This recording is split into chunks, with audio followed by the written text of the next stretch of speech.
Welcome to Soap Carver Cinema Club. We want to help you clean up your watch list. We're going to give you a quick summary of a movie and then carve some soap. And hopefully it will somewhat resemble a character or item from the movie. Boom, boom.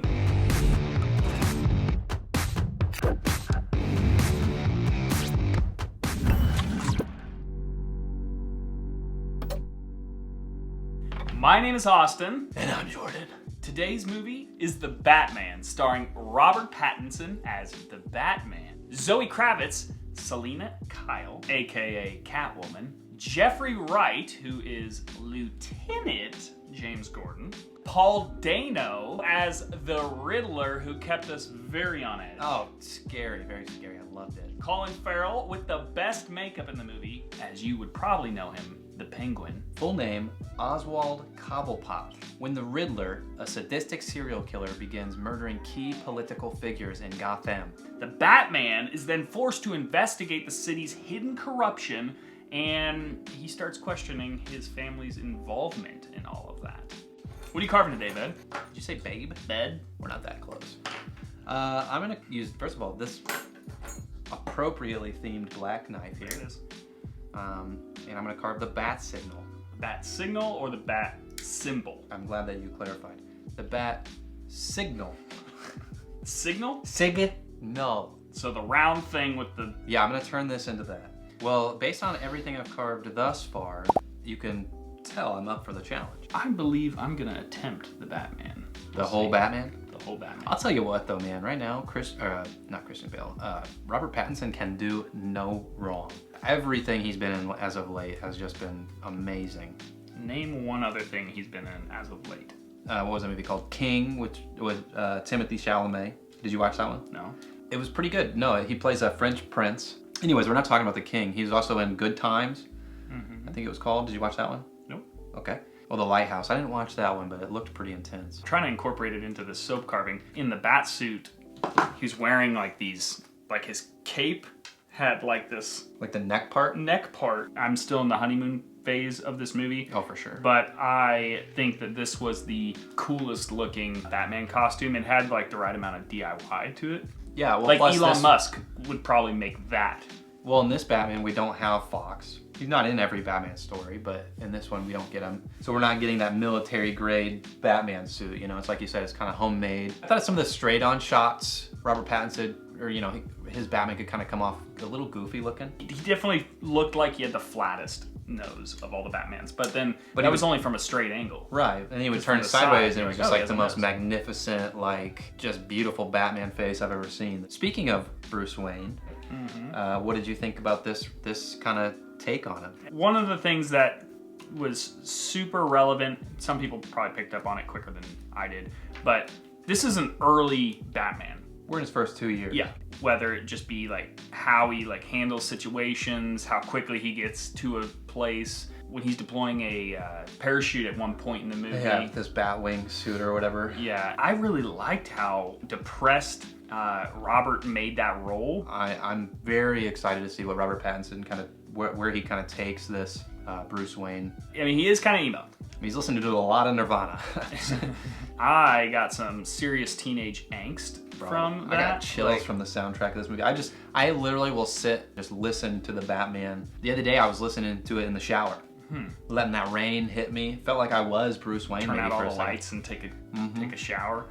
Man, some of that stuff is just, that's just so good. It's so simple. I feel like I could make that on GarageBand or something, but that's, Some of the things I loved about this one was the technology that he used. He's definitely much more of a detective in this movie than like a full-on action thing. which I love. I think part of that's him being so new. So cool. Spoilers are coming, by the way. I almost can't talk about how amazing this movie is without getting the spoilers. Yeah, we're spoilers. One of my favorite things was his contact lenses in the movie. Sick, yeah.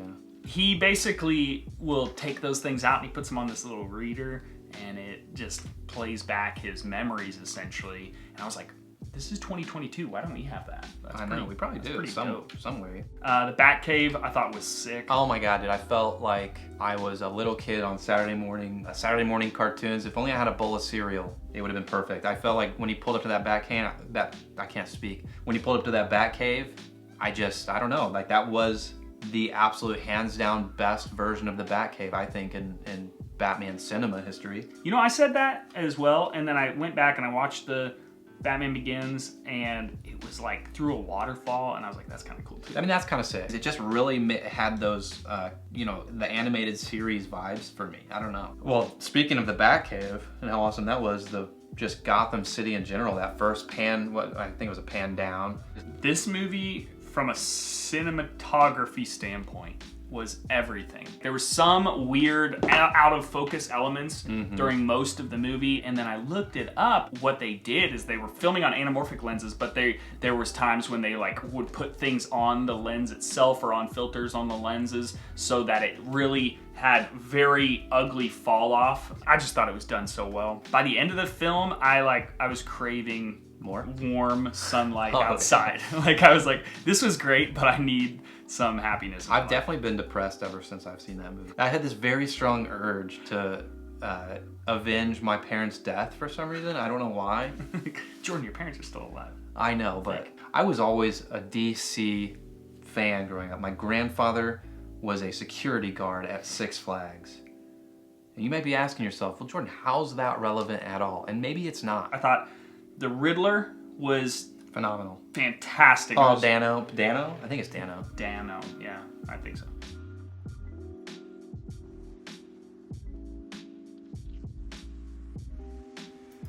Paul Dano. Put it up there with Heath Ledger's performance of the Joker. I mean, it was just very, very intense. And I mean, for this grounded version of the Batman that we're getting, they could not have picked a better Batman villain and could not have done it in a better way. Dude, when the Riddler, can't get in this, now I'm just kind of geeking out with you, but when the Riddler starts singing that at him in Arkham, when he's got him. Oh yeah, dude. And he's like chilling, dude. He gets all like, dude, I saw something and oh my gosh, it's so cool. When, what's his name is walking out. The mayor? Yeah, it is the mayor. The mayor? Yeah, the mayor with that girl. There's a scene that they show in the movie. In the top building. So like where he's sitting up later. Somebody took those photographs. Right. If Batman would have been a better detective, he would have looked at. If he would have been a better detective, he would have looked at where those photos came from. Yeah, and just like maybe we should start here. Yeah. But would you say that he's your favorite Batman so far at this point? Cartoon aside, yes. Well, yeah, I think I can very comfortably say it's my favorite Hollywood Batman. Besides from maybe George Clooney. Hey, George, if you're out there, I love Nespresso, so thank you for bringing that. So the second time, we went to go see this two times in the theaters. I'll give that as... The second time, we went to go see it in 4D. Let us advise you not to do that. My back still hurts. In every motorcycle scene. Oh my goodness. Motorcycle scene, ready? All right. And there's wind blowing in our hair. Do the hair. I had a mustache at the time. It was like... I don't know if it was just like they haven't cleaned those air ducts in like years or something, but that wind, anytime there was air kicked in the coming butt, out, you're like, ah! I felt like a kangaroo was under my seat. There would be any fight scene, there would be these things in the seat of your chair. Essentially, jump up. There was these hydraulic vengeance plugs. That felt like vengeance. They were maybe what they were doing. I'm vengeance. It was terrible. I felt vengeance after the second time watching that. I felt like I couldn't walk straight. Just to give the whole experience, we walk in, we go to the concession stand. Austin here orders a burger, and his cashier said that the kitchen's closed, can't do it. Yeah. Oh, okay. Okay, no worries. And I'm ordering, and I had mentioned I wanted something from the kitchen, and they're like, oh, let's go see if they can do that. They're like, yeah, we can do it. And I was like...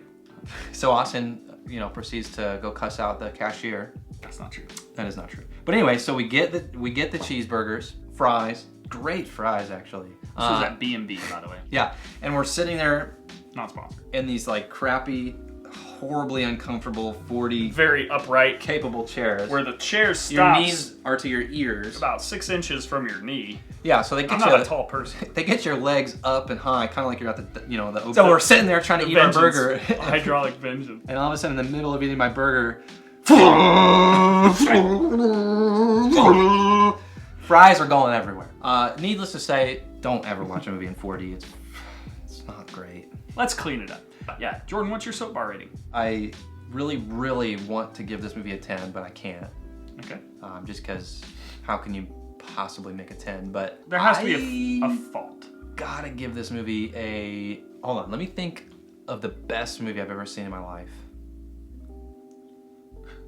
I gotta give this movie a 9 out of 10. Man, it was just so much nostalgia. I just felt a lot of overwhelmingly happy, good feelings when I watched this movie. Okay, so I'm gonna say my soap bar rating, I'm gonna give a 9.5. I thought everything they tried to do was great, but what I really appreciated the most is that they didn't skimp on going after great cinematography as well as telling an amazing story. We loved the movie. We would highly recommend. We hope you've seen it. That way this was a little bit more relatable. But if you haven't, go check it out. We're gonna finish these guys up, and then we will pop the final versions of the carvings on the screen. But thanks for watching Soap Carver Cinema Club. We're gonna be trying to post new videos just like this every single week. And yeah, let us know in the comments below which soap carving was your favorite.